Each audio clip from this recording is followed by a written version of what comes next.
Are you ready to say goodbye to the constant ups and downs of the artist income roller coaster?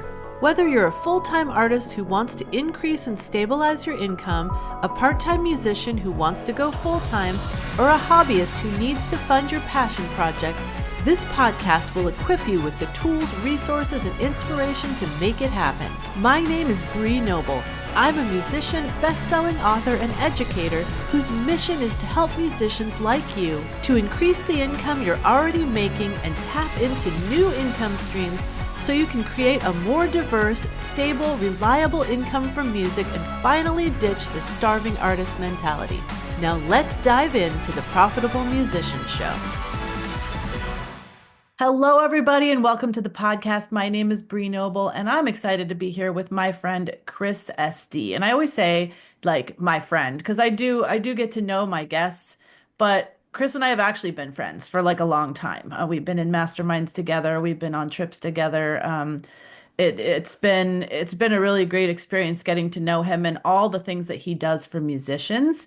So I want you guys to know all about it. So I want to have him just introduce himself a little bit, let you guys know a little bit about his background, how he works with musicians, and then we'll get into some stuff about sync licensing because I'm excited to share some things with you about that today.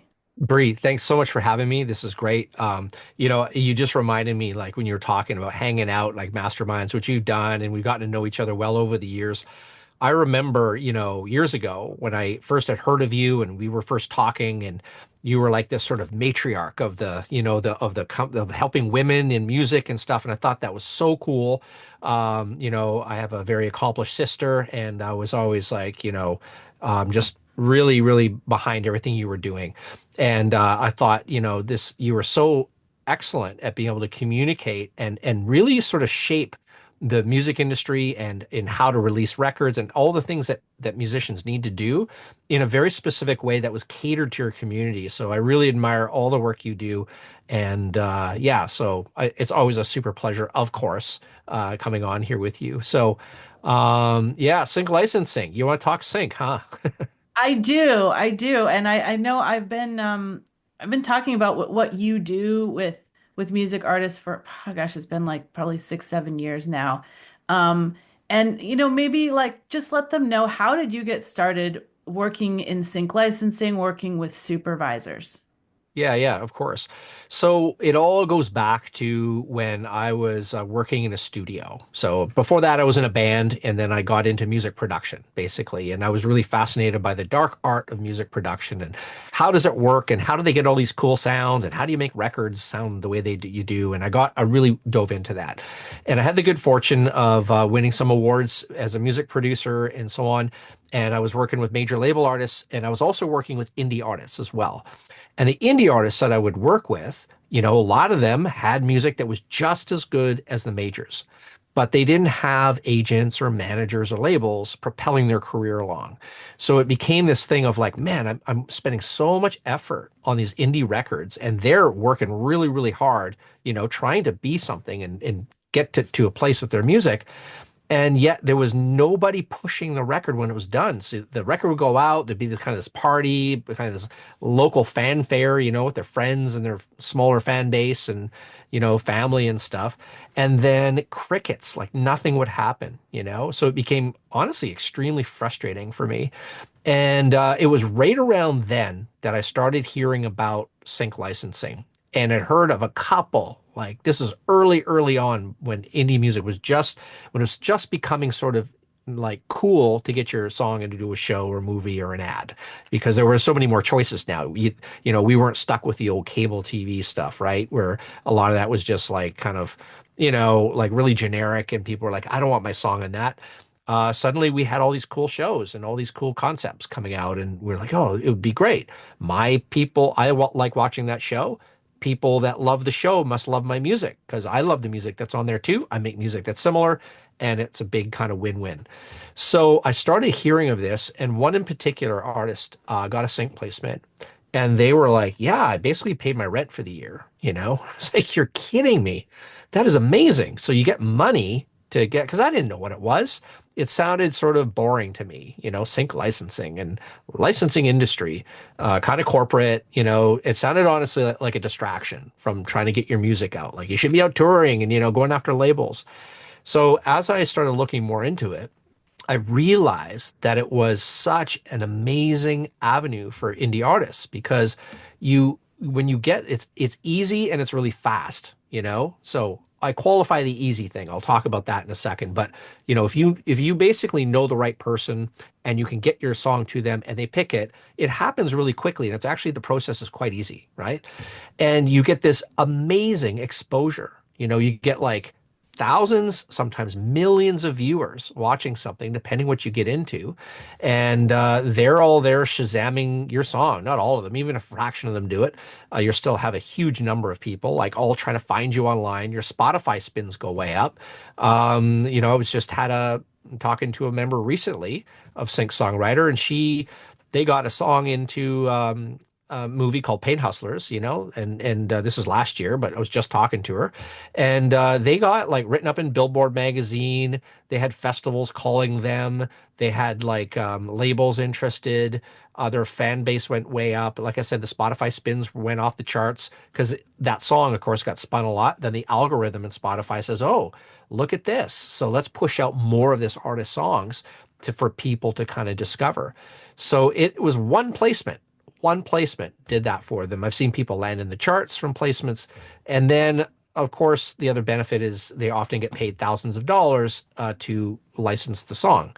And then every time the song is re-aired or it's put on, streaming or whatever, they get these back-end royalties through the PRO, right? If you own the publishing your song, there's essentially performance royalties that are coming your way all year long.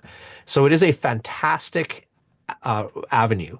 Now, the problem was when I was sort of just getting into it and discovering this, I, of course, like most musicians, stumbled across what seemed like a really easy path. And those were sync agents and music libraries. And I was like, oh, okay, this is doubly easy. So literally all we got to do is put the music into a library or get signed with a sync agent, and then they're going to do all this work for you. Sure, they take a cut. Back then, it was probably around 25% or something of just the sync fee, which is the money you get up front when you license your music. And they didn't take any of your publishing, so you got all the back end royalties. And it looked really good, but it didn't take very long to discover that those entities, music libraries and sync agents, are great for the libraries and sync agents because they always have something in there because they have thousands to millions of tracks in their rosters, right? So they usually can get a sync placement because they've got lots and lots and lots of stuff. So, if a music supervisor comes to them, they're going to have something, right, for the music supervisor. So good for them. That works really well.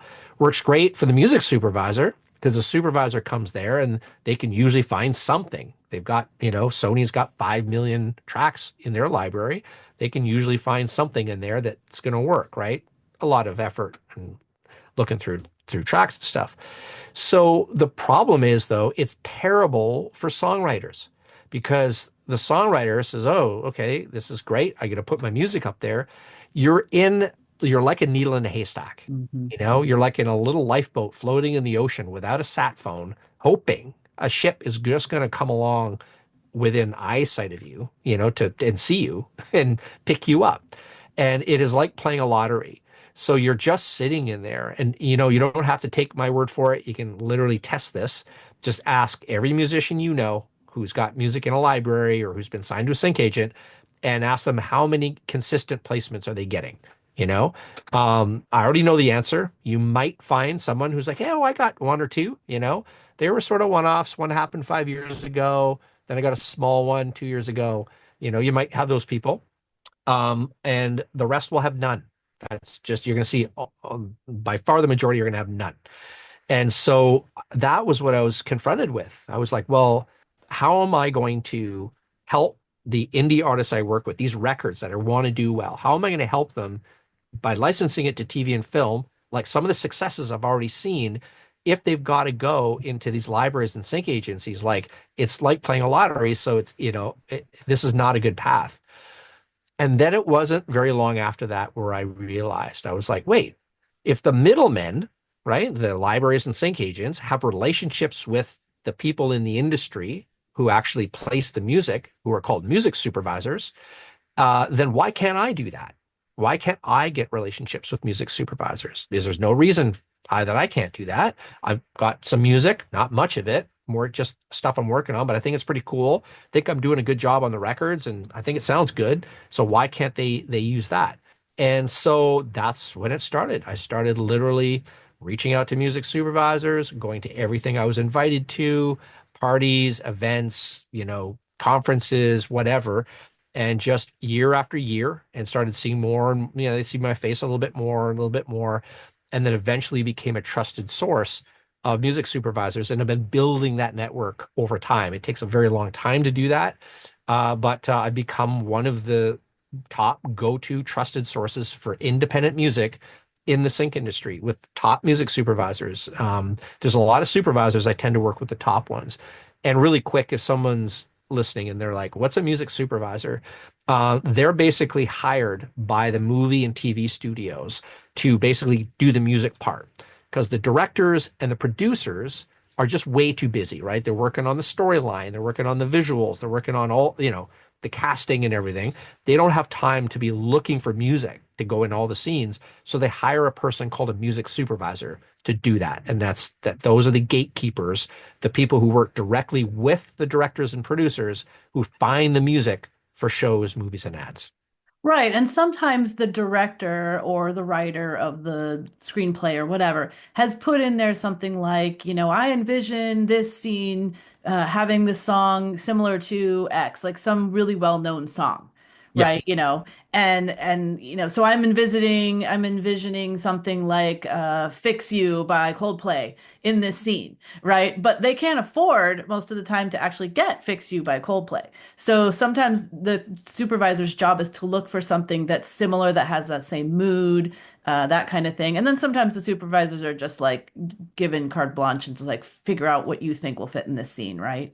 Yeah, exactly. And so, it's funny. People ask, like, well, why do they use independent music in TV and film? They use so much of it. Why do they use that? And you just literally hit the nail on the head. It's like, it's as simple as they can afford you. You know, they would rather pay you $10,000 for a really good placement, over $250,000, which they paid the Beatles estate or whoever owns the publishing for the Beatles to put Tomorrow Never Knows into the Mad Men in 2012. Mm. $250,000 they paid for one spot. Now, most shows, almost all of them, have a budget, a yearly budget.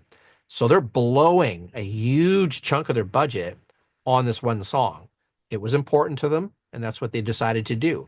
But like, Grey's Anatomy, that's like a huge show still. Can you believe it's still I running, right? cannot. 20 years later. And it's still got this viewership. The music that gets on there gets discovered all the time, but they use really great, well put together indie music. And I was just talking to one of our members who got his third sync placement on Grey's Anatomy. So, that stuff is so great for the indie artist. The pay is really good and the exposure is just incredible. Yeah, and shows like that become known for like this is where you can discover new music. I remember Dawson's Creek was one of those, where it's like, oh, they had such good music, or One Tree Hill, or one of those shows, where you're like, Yeah, oh, you can discover some cool indie music on these shows. totally. Exactly. So I have a question that I've always wanted to ask. So I'm going to ask you this question. What's to prevent them from, since we're indie artists and we don't command $250,000, what's to prevent them from saying, oh, here's $100, for your song? Like, do they have amounts that they lower limits that they have to pay for syncing? Yeah, that's a great question. So basically, the industry, depending on what it is. So if you get into reality TV, right, you're gonna get lower amounts. You're gonna get like $500 for sync placements, right? Because it's really kind of low budget, low. They're just trying to make this thing take off. They're spending the least amount of money possible, and so that's what they're offering. When you get into network TV shows and you get into the higher levels of things, the the budget, when the budget's basically given to a supervisor, the supervisor is breaking the budget down according to what they think the music needs are ahead of time. So they're not going to like the marketplace and negotiating, right? So usually if you supervisor says, "Hey, we want to replace your song. This is how much I can pay you." That's almost always literally what they can pay you. Hmm. Now, you can sometimes go higher. You can negotiate. You can just say, well, it's a little low. I thought I could get more. Can you go back and see if there's any more there? Sometimes they will if they really want it. But the key is knowing that they actually take the budget ahead of time and break it down already, right? So they're not walking in willy-nilly like, oh, let's see what the lowest price we can get from this person because they've already set their budget. They said this, we're going to pay $5,000 for this spot. We're going to pay $2,500 for this spot. We're going to pay $30,000 for this spot, which I got one of our members, 30 grand for one sync placement. So that is sort of how that works. And there's standards there. This can shift over time for sure. Like they might be dropping over the years, who knows? But you're typically, if people are wondering what do you make, the gamut runs from $500 all the way up to six figures, right? You're talking about the Beatles song and stuff like that. You could probably pay $1 million, in a Super Bowl ad for maybe a Michael Jackson song or something. Who knows? So, but for indie artists, we've gone all over the place, right? So, like I said, reality TV, $500, maybe 1,000. Bigger TV shows, you're looking at $2,500, $3,000. Bigger TV shows than that, kind of more established ones, 4, 5, and 6 and 7,000. I think when somebody got $10,000. Yeah, I probably shouldn't mention the show actually because it's still on. So got $10,000 for a well-known show, and then you get the 20s and 30s, which sing-songwriter members have gotten as well, and then it goes up from there. You get into ads. Ads pay huge amounts of money sometimes. The problem with them is they're really, really difficult to get into. So that's the thing. Right. And then that's on the front end, the placement fee. And then do they get things for, reruns or long-term streaming on the back end with the PRO, or is that like Yeah. is on the contract? Yeah, exactly. So that's what I was talking about earlier is that you get the sync fee up front, and then that's like a lump of cash. They're saying, here's the fee. We're going to pay you, say, 5 grand for this. Boom. You get that in your bank account right away. And then as the show airs multiple times, it's syndicated. It's, of course, streamed all the time, for years sometimes. You get these back end royalties coming through your PRO all the time. So it's a fabulous way to make money as a musician. It's funny, the money is amazing, right, for indie artists. But I always feel like the exposure is even better because, you set off to become a musician. You want your music to, see the light of day. You want to get it out there. You don't want to just kind of like almost all indie songwriters out there, because everyone and their dog has a record out, right? You just go to SoundCloud and you can see that. And, you just want to get your music out there and share that with as many people as you can. People have different motivations for that, and we don't need to get into that, right? Some of it's money, some of it's like artistic, some of it's like self-affirmation, some of it's like just trying to do the right thing because they write a song about a cause or something. There's all these different motivations of musicians, but musicians all understand that music is a language and it's meant to be shared. So you want to see your music get out there and something to happen with it. And unfortunately, for most singer-songwriters, that's never going to happen in their lifetime. It's going to be their friends, their family. I'm sure there's so many people who have like toiled over a recording and put it out, hoping for good things and doing it as much as they can on social. And there's like a kind of all your friends are like, wow, this is great, for like a week. And then, honestly, almost all of them just fade away, right? They just fade away. And so my mission has been to try to make that dream come true, is to try to actually, in the way that I know how, the best way I know how, that I think is the best way to do it, is by getting your song into TV and film. So you're riding on the coattails of the movie studios who are spending enormous amounts of money, on promotion and putting these shows out, and you just put your song in there, The trick is getting it in there, because you can't just reach music supervisors. You can't just email them. You can't just call them. There's no way, because they're just inundated with emails and calls and everything. So that's why you can't just reach out and do it. You have to kind of, unfortunately, it's a lot about who you know. Yeah, no, it's definitely true. And I want to go, I mean, I just want to affirm all of you musicians that are listening. Like, I know that you're going to keep making music, most of you, whether you make a dollar or not, because it's in your blood, right? It's you can't not share what is in you, in your soul that you want to let out and create and share with other people. So what Chris said is absolutely true. Like most of you, you'd love to make money and what I always say, even if you're a hobby artist, is that making money just allows you to make more music, right? So we want to try to make money, but we also want to try to get your songs heard. And I saw an article the other day that said that there are more songs that come out in a day on streaming now than there were that came out of the entire year of 1989. Now, part Yeah. of that is because we don't, the gates have been pulled down, right? You know, before you had to have a record, be on a record label to get released and all that stuff. And that's a great thing about the gates being pulled down. So more great music can get out there for people to hear and enjoy. But it also just means there's a lot more competition. And I love what you said about, this is a way that you can get in front of new people and I have like kind of a personal story around this that just recently happened. So my daughter, my youngest daughter, she just started driving. And so we've been driving to the gym 3 times a week and together, so we can keep each other accountable and all that. And so she gets to choose the music because it's her car. And she has been into this show Arcane. I don't know if you're familiar with that show. Yeah. I guess it was a video game and now it's a show.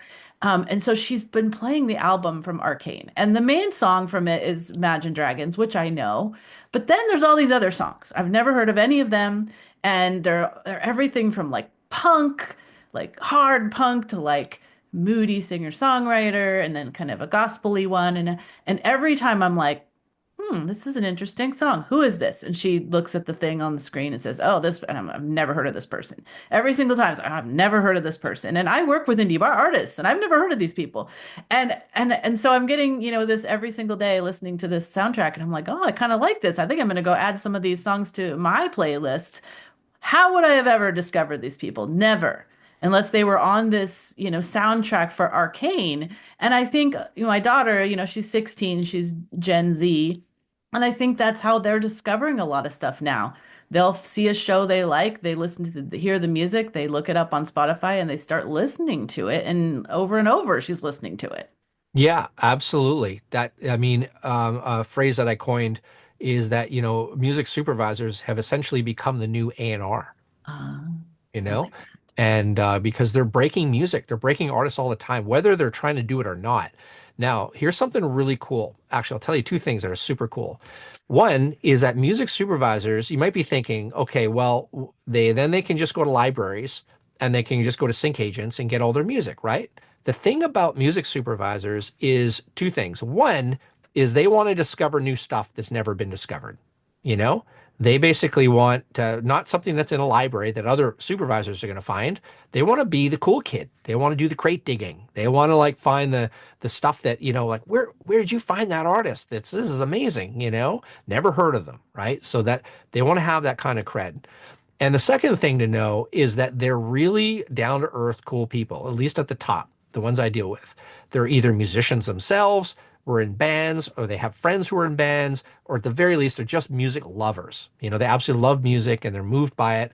And they chose this, profession because they get to be around music all the time. They're super cool, down to earth people. Like they're not unlike musicians at all. So they would much rather, and I hear this from all of them all the time, they'd much rather support an artist or an indie songwriter or someone who's just got a great song than what they call the faceless libraries. that. So that is a huge part of that. That's really key. Now, the other thing that I wanted to mention which should be such a relief to you, is that anybody can get a sync placement. Again, for two reasons. One is that, almost anything out there, like anything like Tibetan throat singing, meditation music, show tunes, let alone the hip hop, pop, country, and rock, right? The big four. There's a home for everything because there's so much. The sync industry is worth $100 billion dollars. I didn't say million, I said billion, $100 billion. Right now, it's going to be worth, they're saying in 2030, 600 and change billion. Like that's how fast things are just exploding still. All these productions just crave this music. So there's a home for every kind of music. So you can write anything you want. Now, you might be thinking you got to write for sync, right? Oh, I guess I got to write the stuff that sounds good in TV and film. Not at all. So there are some people who do that. They do it very well. The vast majority of the indie music that gets on there, all those songs probably that were on that record you were just talking about, Bree, are artists. They're people who wrote songs from their heart and they just made their music for their fans or for them or their cause or whatever motivates them to make the music, their muse. And they created that music, and supervisors are looking for authenticity. That's their big thing. They don't want to hear production music all the time. They want to hear authentic music. So it really comes down to anybody, any age, doesn't matter where you live. We got 5 tracks into this year's Cannes Film Festival winning movie, Anora. And one of the musicians, there's two members who got that. One of them lives in a tiny little town outside of Ottawa, Canada, and he plays jazz, Hmm. you know? And he's just this guy out in this little town who puts out these jazz records, and he's in a major movie that's got Gold Globe buzz and might have that has Oscar buzz. We'll see if they get nominated. So it's amazing. So you can be any age, any style of music, anything, and you can rock it in sync licensing. It is amazing. And I know that I attract an older demographic and especially women, they feel like, oh, like I cannot how can I be big? I'm over 50 or whatever, and I'm competing with these people who are 20 somethings or even younger. And I just think it's so encouraging to know that like you don't have to look a certain way to get your No. music into a major thing and make a good deal of money and fans off of it. Yeah, Bree, the number of women who get sync placements at Sync Songwriter is incredible, right? There's at least as many women getting sync placements as the men there. Mm. And not only that, we have tons of them that are from women who are over 40, over 50, over 60. We've even had some 70-year-olds I don't know what the record is, but we have people who are over 70 who've joined, who've gotten sync placements. So it really comes down to the song.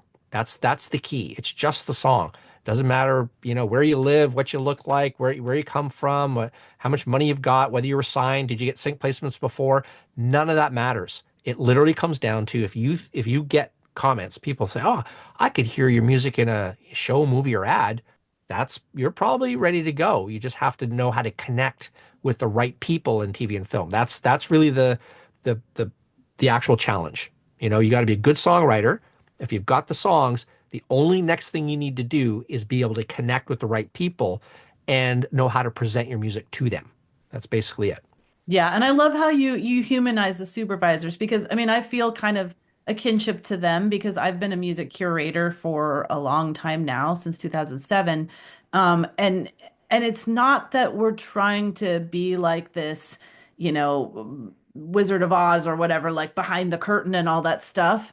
We want to help musicians. We love music. Like you said, we want to be the ones that like discover the cool new sound, but we get so much stuff thrown our way. There's so many people trying to access us and get their music in front of us that we do have to put up kind of these gates, right? Yeah. And so you've worked and you work with artists to develop those relationships and help them actually connect with them on a personal level and get in with the supervisors where they might otherwise not be able to do that, teach them how to approach them correctly and all of that. And so I love that you do that. And you have this panel where the supervisors come and they talk about what they're looking for and how they choose their music and all of that stuff. So you want to talk a little bit about that panel that's coming up very soon? Yeah, absolutely. So every year, I put on the Sync Songwriter Music Supervisor panel, right? And those are, of course, the music supervisors being the gatekeepers of this industry, who work directly with the directors and the producers of shows, movies, and ads. So I invite 5 supervisor friends of mine out. They all work on really big shows, like really incredible credits. And we basically sit around for an hour and they talk all about why they use indie music, what kind of indie music they're looking for, how they find their music, and why it's, and they basically talk to the people who show up. They're basically discussing this idea that you can do this too. You don't have to be like some on a major label or with a publisher or anything. They use music just like yours all the time.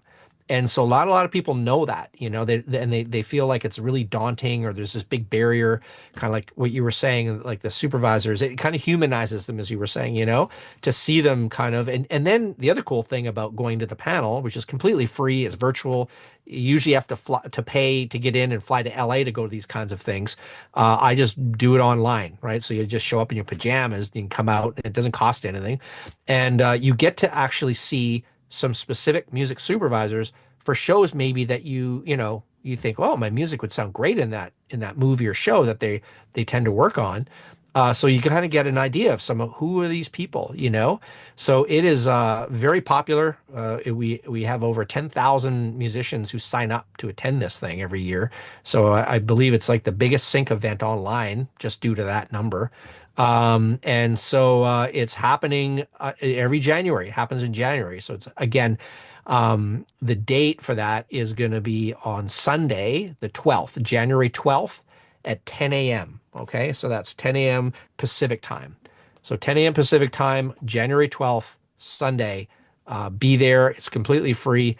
And I always encourage people just to go to it, because once you go to it, you really hear it from the supervisors. It's one thing for me to tell you, and especially if you're listening right now and you don't know who I am, there's no reason to take my word for it. I get it. Like we all deal with stuff, people online that we don't know who come at us with emails and all this other stuff. If you don't know who I am and you want to kind of know more about it, come and see the actual people I'm talking about. That's the key. And I want to offer this to indie songwriters so they can realize the possibilities for them and how this can happen, for them. Yeah, absolutely. I mean, I send thousands of people a year to this. And so I want to encourage all of you guys to sign up. We have our own link, which is profitablemusician.com/sync, SYNC, profitablemusician.com/sync. So be sure to go sign up for that so you can get into the panel and sign up early. I don't know if you guys have a cap on how many seats are available. It must be crazy to host that many people at once. Yeah, we don't have a cap, but we're always the platform we run it on. We're always seeing how many people are coming in, and we can upgrade live, but we have to upgrade the capacity.